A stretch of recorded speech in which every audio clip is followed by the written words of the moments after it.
말씀에 은혜가 있으시기를 바랍니다. 오늘 우리가 읽은 본문은 성경에서, 특별히 구약 성경에서 또 이스라엘 백성들이 가장 자랑스럽게 여기는 다윗 왕의 가장 큰 치부를 드러내는 사건에 대한 이야기입니다. 오늘 이 이야기를 처음 대하시는 분들을 위해서 잠깐 설명을 하면, 다윗은 하나님의 은혜로 말미암아 사울 왕의 신하에서 이스라엘 전체의 왕이 되었습니다. 다윗이 가는 곳마다, 다윗이 나가서 싸우는 곳마다 하나님이 함께 하심으로 다윗은 이스라엘의 역사에서 이스라엘이라고 하는 나라의 가장 넓은 영토를 확보한 왕이었고, 하나님께서 아브라함, 이삭, 야곱, 이스라엘이라는 민족의 조상들에게 약속하신 그 땅을 다윗을 통하여서 이루게 하십니다. 뿐만 아니라 우리가 알고 있는 솔로몬의 모든 부귀와 영화의 기반은 다 다윗 왕이 만든 것입니다. 하나님께서 다윗 왕에게 큰 은혜를 베푸셨고, 그를 어린 양들을 지키는 목동의 자리에서 이스라엘 전체를 다스리며 하나님의 뜻을 이루는 이스라엘의 최고의 왕으로 앉혀 놓으셨는데, 그가 어느 날 그의 부하들은 나가서 전쟁을 하는 그때에 왕궁 옥상에 올라가서 바람을 쐬며 거닐다가 우리아라고 하는 신하의 집에 아내가 목욕하는 것을 보고 유혹을 받아서 그 아내를 데리고 와서 동침을 합니다. 저는 이것이 꼭 다윗 혼자만의 잘못은 아니라고 생각합니다. 왜냐하면 하나님께서 밧세바라고 하는 이 여인을 인정해 주시지 않기 때문입니다. 적어도 밧세바의 유혹 또한 있었을 것이라고 봅니다. 왜냐하면 왕이 오라고 했을 때, 또 왕이 범죄하려 했을 때 나는 우리아의 아내입니다 라고 분명하게 말하고 거절했더라면 그는 나중에 다윗의 아내가 되지는 않았을 겁니다. 그런데 다윗과 우리아의 아내인 밧세바가 서로 하나님 앞에 범죄하고 난 후에 다윗은 이 밧세바가 아이를 가진 것을 알았습니다. 그래서 그것을 숨기려고, 자신의 죄를 숨기려고 우리아라고 하는 자신의 신하를 전쟁터에서 불러들입니다. 너 참 수고 많았다. 너 씻고 편안히 가서 씻고 내 집에 쉬었다가 휴가를 가지고 있다가 가라 라고 하면서 자기 집으로 돌려보냅니다. 그런데 우리아가 자기 집으로 들어가지 않습니다. 나와 함께한 동료들이 전쟁을 하고 있는데 내가 어떻게 내 집에 가서 편안히 쉴 수 있느냐고 하면서 자기 집에 가지 아니하고 성문을 지키는 자들의 숙소에서 잠을 잡니다. 나중에 다윗이 그걸 알았어요. 그 다음 날.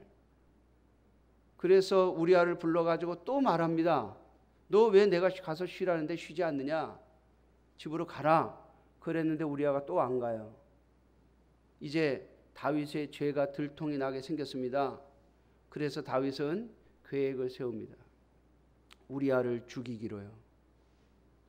뿐만 아니라 자신은 제일 좋은 왕으로, 이스라엘 백성들에게 칭송받는 왕으로 자신을 위장하려 합니다. 우리아를 전쟁터에 보내면서 비밀 편지를 요압 장군에게 써서 보내면서 전쟁을 할 때 우리아를 맨 앞장 세우고, 그리고 군대를 철수시켜서 우리아가 적군에 의해서 죽게 만들어라 라고 하는 비밀 편지를 보냈고, 요압 장군은 다윗의 명령대로 그렇게 합니다. 우리아는 죽었습니다. 우리아의 아내가 장례를 치르게 되었죠. 그런데 우리아의 장례를 치르고 난 다음에 다윗은 우리아의 아내를 자신의 아내로 맞이합니다. 이건 우리 문화로서는 이해할 수 없는 것인데 이스라엘 사람들은 자신이 사랑하던 자신이 아끼던 신하가 자기 밑에 사람이 만일 죽으면 그 남은 가족들을 돌봐줄 사람이 없기 때문에 그의 상관이 그 신하의 가족들을 책임져 주는 것을 아주 잘하는 것으로 훌륭한 일을 하는 것으로 여기는 것이 이스라엘의 문화입니다. 그래서 다윗은 백성들이 보란 듯이 나에게 충성했던 우리야, 그가 전쟁터에서 죽었지만 그의 남은 가족들은 내가 돌본다 라고 하는 마음을 가지고 우리아의 아내를 자신의 아내로 맞이하는 것입니다. 아마도 제가 생각하기에는 다윗이 백성들에게 보여준 모습이 뭔가 하면 우리아의 아내인 밧세바와 그리고 우리아의 태어나는 자녀, 밧세바와 사이에서 범죄에서 낳은 그 자녀를 우리아의 아들이라고 여기고 우리아의 아들이라고 여기고 내가 우리아의 자식까지도 내가 책임을 진다, 그런 모습으로 이스라엘 백성들에게 비추면서 우리아의 아내를 자신의 아내로 맞이한 것입니다. 제가 보는 견해는 그래요. 조금 다른 견해도 있을 수 있지만, 그러나 오늘 우리가 읽은 본문에 보면 하나님이 나단이라고 하는 선지자를 보내 가지고 백성들에게 박수를 받고 칭송을 받는 다윗에게 나단 선지자를 보내서 오늘 우리가 읽은 본문의 이야기를 합니다. 어느 부자와 가난한 사람이 바로 옆에 살고 있는데 부자에게 손님이 찾아왔습니다. 그런데 그 부자가 자신의 가지고 있는 양들을 잡아서 그 손님을 대접한 것이 아니라 옆에 사는 가난한 자의 하나밖에 없는 양을 빼앗아다가 손님을 대접했습니다. 그랬더니 다윗이 그 소리를 듣고요, 그 부자는 반드시 죽일 자다라고 말합니다. 이건 죽음 마땅한 자이다라고 말합니다. 그리고 그 한 마리의 양을 빼앗긴 그 가난한 자에게는 4배를 갚아주라, 그렇게 말합니다. 여러분, 4배를 갚는다는 말은 도둑질한 거다라고 하는 것을 의미하는 겁니다. 도둑질한 것이니까 4배를 갚아주라고 한 것이에요. 여러분, 그런데 나단 선지자가 오늘 본문에 있는 것처럼 그 사람이 바로 당신입니다 라고 말하지 않아요. 다윗이 하나님 앞에 범죄한 것이 그대로 다 드러나 버렸습니다. 하나님께서는 하나님의 백성, 하나님의 택한 자들을 사랑하시기 때문에 그들이 지은 죄에 대하여 그냥 넘어가시는 법이 없습니다. 사랑하는 성도 여러분, 저와 여러분들이 정말 하나님의 자녀로 부름을 받았다면, 하나님의 자녀이라면 우리는 하나님 앞에서 두려워할 줄 알아야 할 것입니다. 특별히 하나님 앞에 혹 내가 범죄하고 있지 않은지를 살펴보아야 할 것입니다. 오늘 하나님께서 모른 척 해주신다고 그냥 넘어가지 않습니다. 왜요? 우리는 하나님의 자녀이기 때문입니다. 저희 아이들이 저를 별로 안 좋아합니다. 왜냐하면 제가 뭘 잘못하면 꼭 찌르거든요. 너 이거 문제야. 너 이거 잘못했어. 저희 집사람이 항상 그래요. 여보, 당신 좀 칭찬 좀 하지. 맨날 뭘 잘못했다고 찌르느냐. 왜 자꾸 뭐라 그러냐. 여러분, 제가 제 자식이 아니면 무슨 짓을 한들 상관하겠습니까?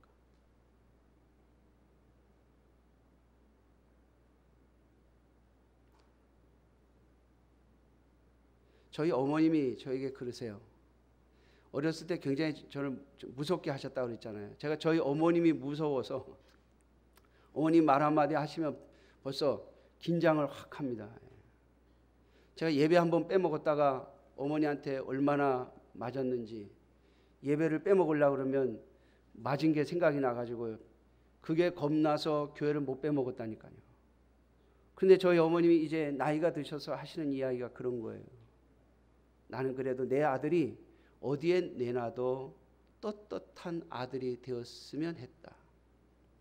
다른 사람들에게 욕먹지 않는 아들이 되었으면 했다라고 하는 이야기를 하세요. 사랑하는 성도 여러분, 그것이 부모에게만 있는 마음일까요? 아니요. 하나님 아버지께 바로 이 마음이 있으시다는 것을 잊지 마셔야 합니다. 오늘 이 범죄로 인하여 분명 다윗은 이렇게 말합니다. 이 사람은 반드시 죽일 자라, 반드시 죽을 자라, 마땅히 죽어야 할 자라라고 말합니다. 그런데 다윗이 하나님 앞에 내가 범죄했습니다라고 하는 그 고백과 함께 나단 선지자는 다윗에게 이렇게 말합니다. 13절입니다. 다윗이 나단에게 이르되 내가 여호와께 죄를 범하였노라 하매 나단이 다윗에게 말하되 여호와께서도 당신의 죄를 사하셨나이다. 사하셨나니 당신이 죽지 아니하려니와. 다윗은 자신을 가리켜서 내가 마땅히 죽을 자다라고 스스로 증언했습니다. 그런데 하나님은 내가 하나님 앞에 범죄했노라고, 내가 하나님 앞에 잘못했노라고, 하나님 앞에서 자신의 죄를 그대로 고백하고 드러내는 다윗을 향하여 하나님은 내가 너를 죽이지 아니하리라 라고 말씀하십니다. 내가 너의 죄를 용서했다라고 말씀하십니다. 사랑하는 성도 여러분, 그러므로 하나님 앞에서 우리가 이 말씀을 통하여 잊지 마셔야 할 것이 있습니다. 내가 하나님 앞에 범죄하는 것, 오늘 내가 하나님이 나를 책망하시지 않는다고요? 그냥 넘어가지 않습니다. 다윗이 우리아를 죽일 때도 가만히 계셨어요. 사람 백성들에게 칭송을 받으면서 밧세바를 자신의 아내로 데려올 때도 하나님이 가만히 지켜보셨어요. 그러다가 나단 선지자를 통해서 말씀하십니다.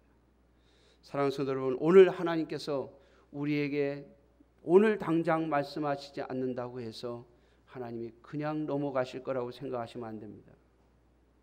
하나님 우리에게 빨리 잘못을 뉘우치고 돌아서기를 기다리시는 겁니다. 그런데 다윗은 그렇게 하지 않았어요. 얼마의 세월이 흘렀는지는 모르겠습니다만은 아마도 오늘 본문을 가만히 살펴보면 이 우리아의 아내가 아기를 낳을 때, 좀 낳을 때까지 기다리시지 않았을까 하는 생각을 해봅니다. 왜냐하면 하나님께서 이 다윗의 범죄에 대하여 제일 먼저 하나님이 심판을 하신, 제일 먼저 벌을 주신 것이 이 밧세바에게서 태어난 아이를 죽이시는 거였거든요. 여러분, 백성들은 어떻게 알고 있었을까요? 아, 우리 용감히 싸워줬던 우리아의 아들 다윗 왕이 잘 거두어서 잘 키워주고 있구나 라고 생각할 그쯤에 하나님이 그 아이를 치시고 다윗은 그 아이 때문에 7일 동안 식음을 전폐합니다. 하나님이 다윗의 마음을 찌르신 것이죠. 여러분, 우리아의 아들이었다면 다윗이 그렇게 금식했겠습니까? 물론 자신의 신하니까 기도해 줄 수는 있을지 몰라도 여러분, 자신의 가슴이 찢어지는 정도는 아니었을 거예요. 그런데 이 아이는 다윗의 아이였거든요.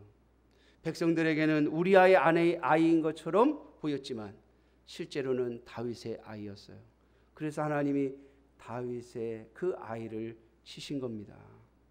그리고 신하들에게 그 아이가 자신의 아이임이 드러나게 하신 것이죠.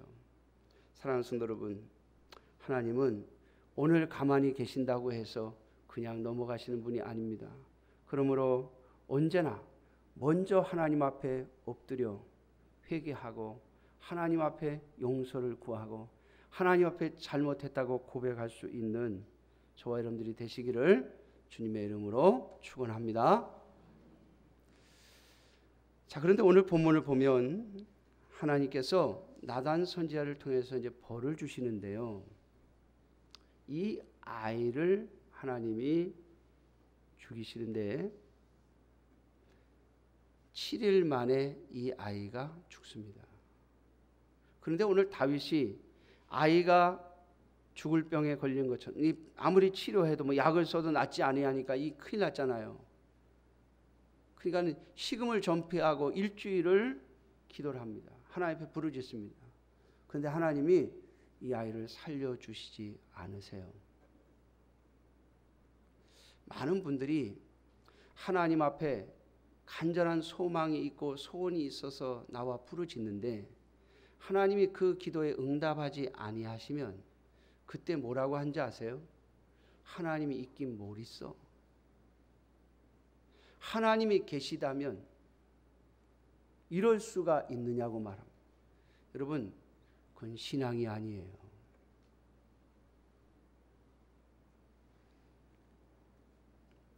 참된 믿음과 신앙은 하나님께서 주시는 책망을 잘 받아들이는 겁니다. 저는 지난 주간에 두 가지 뉴스를 봤습니다. 하나는 한 분이 TV에 자주 나오던 분이 스스로 목숨을 끊으셨다는 기사가 나왔는데 뉴스를 보다가 제가 깜짝 놀란 게 있어요. 장례식장 모습을 딱 보여주는데 거기 문상하는 데 보니까 십자가가 있더라고요. 그래서 깜짝 놀래가지고 저도 인터넷으로 기사를 찾아봤더니 십자가 밑에 안수 집사 홍길동 이렇게 써 있더라고요. 제가 깜짝 놀랐어요. 저걸 보고 혹시라도 우리의 믿음의 성도들이 하나님의 자녀들이 나도 저렇게 해도 괜찮겠지라고 하는 생각을 할까 봐요. 여러분, 절대 안 됩니다. 그건 믿음이 아닙니다. 신앙이 아닙니다. 여러분, 하나님께서 성경에 다윗과 함께 비교하는 사람이 하나 있습니다. 그 사람이 사울 왕인데 사울 왕이 이제 자신이 전쟁에 졌고 자신이 죽음의 위기에 놓였다고 하는 것을 딱 알았을 때 그는 회개하지 않습니다. 자신의 옆에 있던 신하에게 자신을 죽이라고 그럽니다. 안 죽이니까 자기가 스스로 죽어요. 여러분, 하나님께서 전쟁에 패하게 하시고 사울 왕의 앞길을 막으셨다면 그는 하나님 앞에서 회개하고 돌아왔어야 해요. 하나님, 내가 잘못했습니다. 하나님께서 다윗을 내 뒤를 이을 왕으로 세우셨음을 내가 알면서도 내가 다윗에게 왕위를 물려주지 아니하고 내 아들 요나단에게 왕위를 물려주려고 끊임없이 내가 다윗을 죽이려고 했었습니다. 하나님, 용서해 주십시오. 나를 살려주시면 내가 돌아가서 다윗을 이스라엘의 왕으로 세우고 깨끗하게 물러서겠습니다 라고 말했어야 하지 않습니까? 근데 여러분, 그는 스스로 목숨을 끊어버려요. 어찌 보면 굉장히 명예로운 것처럼 보입니다. 성경에 보면 이렇게 말합니다. 내가 이방인의 손에 죽는 것보다 너의 손, 내 부하의 손에 죽는 게 낫겠다. 그것도 안 되니까 스스로 목숨을 끊으면서 내가 이방인의 손에 또 이방인에게 잡혀서 내가 멸시와 천대를 받고 모욕을 당하는 이것 못 참겠다라고 하는 거죠. 사랑하는 성도 여러분, 세상 사람들은 혹 그걸 명예로 여길지 몰라도 하나님의 백성들은 아닙니다. 우리가 하나님의 자녀라고 하는 것은, 예수 그리스도를 믿고 하나님의 백성이 됐다고 하는 것은 내 생명을 하나님 손에 맡겼다는 거예요. 내 생명이 하나님의 손에 있다는 거예요. 그래서 성경에 나오는 사람들 중에, 하나님의 부르심을 입은 선지자들 중에 정말 괴로워서 너무 힘들어서 너무 고통스러우면 이렇게 말합니다. 하나님, 차라리 날 죽여주십시오. 하나님, 날 차라리 죽여주십시오. 그러나 스스로 죽지는 않습니다. 왜요? 나는 하나님의 백성이기 때문에 그렇습니다. 그들은 하나님의 백성이기 때문에 하나님에게 죽여달라고 고백할지언정 스스로를 죽이지는 않습니다. 왜냐하면 그것은 하나님의 주권에 대한 도전이기 때문입니다.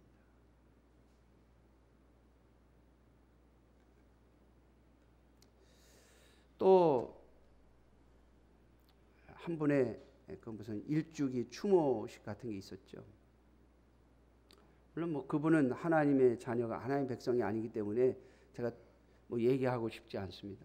여러분, 세상 사람들은 그런 걸 명예라고 생각합니다. 아니요. 오늘 다윗을 보십시오. 하나님께서 자신의 아들을 죽이실 때 그 앞에 엎드려 일주일을 금식하며 웁니다. 그런데 그 아들이 딱 죽은 것을 깨달았을 때는 싹 정리하고 다시 의복을 차려 입고 머리에 기름을 바르고, 이 말은 다시 정상으로 돌아섰다는 걸 말해요. 그러니까 신하들이 묻잖아요. 아니, 왕이시여, 어떻게 된 겁니까?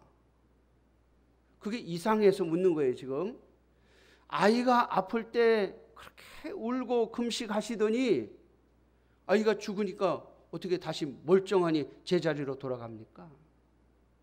오늘 다윗의 말을 여러분 잘 귀 기울여 들으세요. 이게 바로 하나님의 백성들의 삶의 모습입니다. 우리에게 고통을 주셨을 때, 우리의 죄를 깨닫게 하셨을 때 우리는 하나님 앞에 엎드려 회개하며 용서를 구합니다. 그런데 그 하나님의 용서는요, 하나님의 용서는 과정이 있고 절차가 있습니다. 하나님께서 우리에게, 우리가 하나님 앞에 범죄하고 잘못했을 때 그것을 그냥 없던 일로 해주시지 않아요. 꼭 흔적을 남겨놓으십니다. 그렇게 해서 우리가 하나님의 은혜와 하나님의 용서를 잊어버리지 않게 하시려고 말이죠. 어쩌면 이 아이는 하나님께서 어떻게 하셨는지 모르겠습니다만 많은 분들이 물어봐요.